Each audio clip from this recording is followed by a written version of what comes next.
vastik sombune novembri lõpp.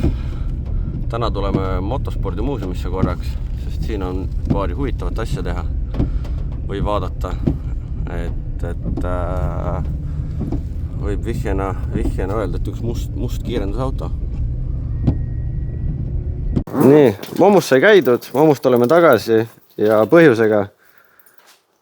Momust sai võetud üks selline asi. Nüüd on natukene küll võõraste sulgedega enda ehtimine, aga tegelikult nagu, miks ma seda kajastada tahan, seda autot on puhtalt selle pärast, et kui Arno kunagi ütles, et ta tahaks konkreetselt seda autot Momusse, siis mul oli au aidata see sinna Momusse ja sellega oli ka oma teema, et meil juhtus väikene äpardus ja see katkine tagastange on seal puhtalt minu kätetöö. Aga nüüd me oleme siin tagasi, vaatame selle auto üle koos uue omanikuga ja uus omanik saab ise ka midagi öelda. Tere, Sten! No tervist! Et mis tunne on nüüd? No ilmselt seda on ka näha ja ütlen, et raske on varjata erutust. Et see kuidagi, et see siin mõne päevaga nüüd juhtus niimoodi, et see auto nüüd minu kätte jõudis, et see oli väga ootamatu, aga on ülimau ja annan endast 110%, et toome selle legendi rajale tagasi ja proovime temaga kiiremat sõitu teha. Aga sul oli tegelikult üks äge jutt ka seoses selle autoga, et mitte lihtsalt ei ole sa niinimetatud väga suur fänn ja selle auto mõjutusega drag racer tänapäeval nagu minagi, vaid sul oli üks natukene isegi isiklikum teema sellega. Kas sa tahad sellest ka rääkida äkki või? Miks mitte? Et see auto on siis tegelikult minu esimene sõit selle autoga oli, ma ei ole nüüd päris kindel, mis aastal Lauri selle auto ostis, aga kuna siis Lauri ja minu isa Kaido töötasid pikalt koos, siis oli au selles autos esimene sõit teha kas 90ndate lõpul või 2000 või midagi sellist, et ise olin siis selline 5-6 aastane. Et võib-olla isegi noorem veel. Et jah, nii-öelda selle autoga nagu tutvused ulatuvad väga kaugesse ajalukku. Ehk siis oligi see auto sellel hetkel oli täis tänavalegaalne? Jaa, see oli täiesti tänavalegaalne, et jah, tal oli ilus selline hele-halli sisu ja see nägi kõik välja nagu uus, et jah, oli siis tookord see auto hoopis teistsuguses vormis, aga vaatame, mis me taga siin nüüd saame teha. Aga kas mõte on panna ta garaaži ja nautida ilu ja ajalugu või pigem on lootus seda raja peal ka näha või? Selles suhtes, et siin on nüüd ikkagi väga konkreetne värk, et käärime käised üles ja hakkame toimetama, et täitsa ilustamata, kui mingisuguseid üllatavaid takistusi ei tule, mida ma loodan, et mitte, siis selle autoga tahame 26 aastal ikka juba rajal olla. Ja. Kas siis punane Firebird, millega sa siiamaani sõitnud, peab südame ohverdama või? Jaa, esialgu küll jah, et sealt võtame esialgu mootori ja kasti.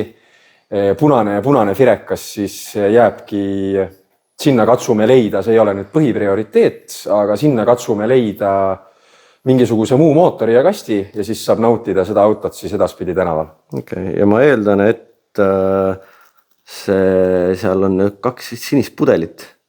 Ma eeldan, et neid pudeleid saab ka näha siis Lauri vanas autos. Kindlasti, sest et on see auto nii-öelda gaasimootoriga sõitnud varem ja sõidab ka edaspidi ja kindlasti ka dominaator stiilis karburaator ei jää sealt puudu, et ikkagi jääme ajastu truuks. Okay.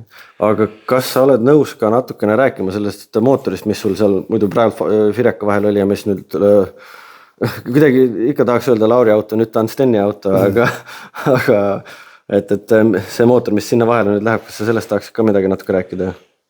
Jaa, et selles suhtes läheb ta üsna sarnasel kujul, võib-olla natukene tõstame surveastet veel kaanetihendiga, aga läheb ta üks-ühele sealt ümber sinna, on ta siis 427 kuuptolli small block Chevy ta peaks olema Eesti kõige suurema kubatuuriga small block Chevy, 7 liitrit on ta siis täpselt.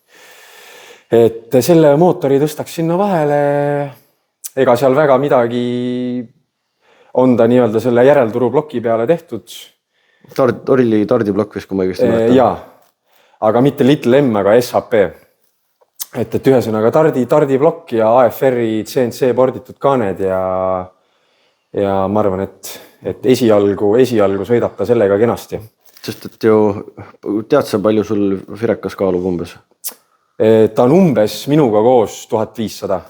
Ja selle sama väikse, niinimetatud väikse mootori ja Firekaga sa läksid ju 984 ja väikse šotiga, 150 nitrosott oli siis. Aga see mootor võiks võtta vastu kindlasti üle 200.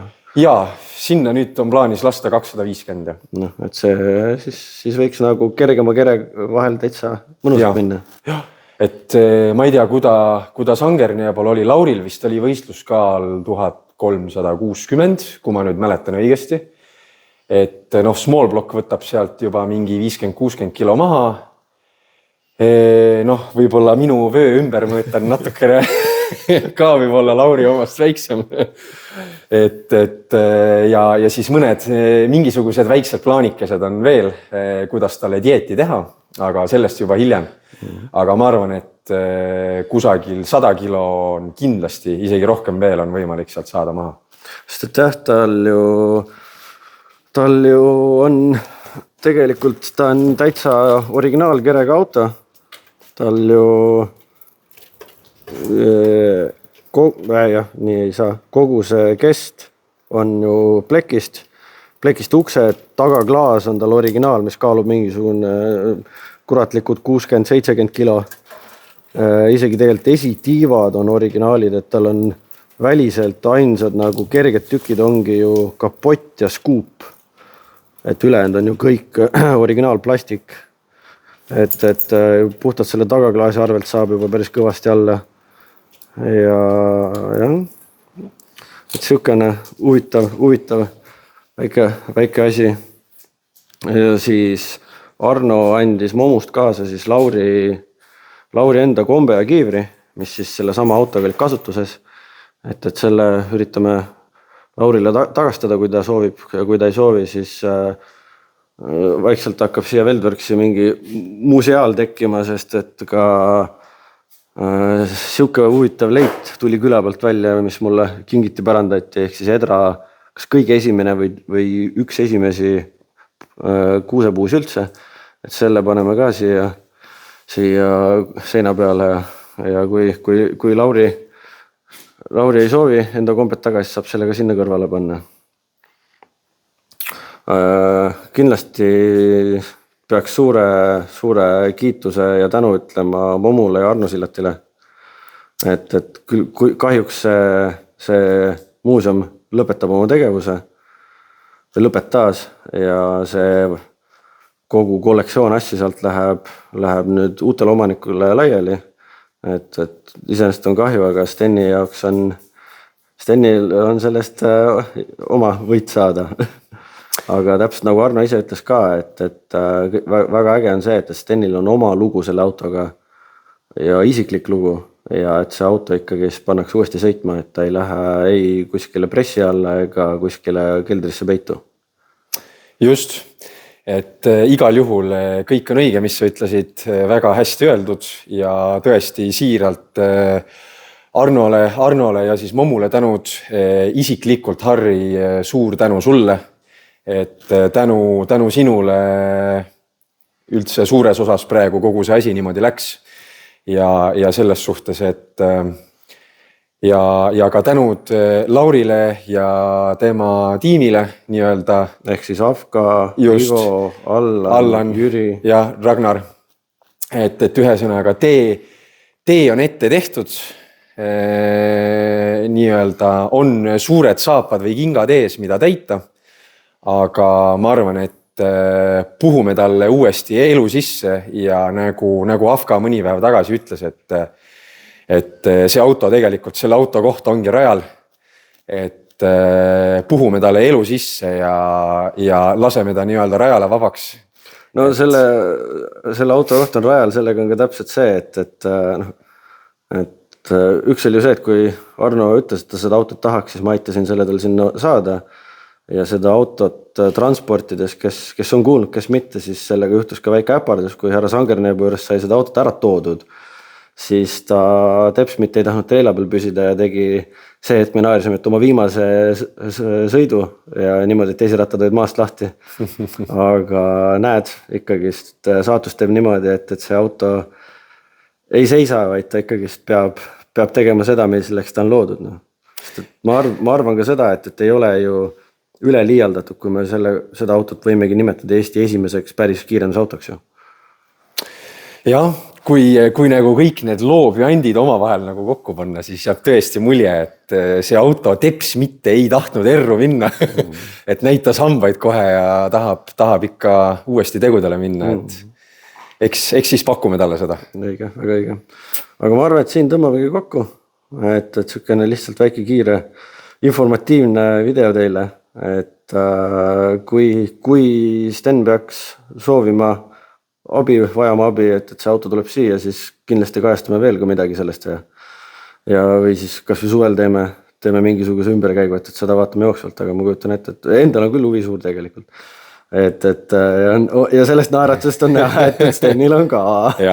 Et olgem ausad, see viimased nädal aega on sükene mõnus elevus kogu aeg õhus olnud, et mis ja kuidas. Absoluutselt. Et kas viskame kõvaelaga ka lubaduse, et teed selle kerega uued rekordid või? No ikka püüame, teeme ära. Ja rekordist rääkides, kas üldse tead, mis selle kere parim oli? Vist 9.3 äkki. Nii hästi lause. Ma ise midagi arvasin, et 9 keskele, aga... Äkki midagi siukest. Ma pead ei julge anda, aga sinna kanti. Kes teab, võib alla kommenteerida kindlasti. Või kas Eduard ei sõitnud üldse sellega 8 või? Ma tahaks arvata, et mitte. Jah, võt selle peame välja uurima, see oleks tegelikult väga põnev endalegi teada. Et jah. Ja, täpselt. Aga aitäh, Sten! Aitäh, hakkame tööle. Ja hakkame toimetama.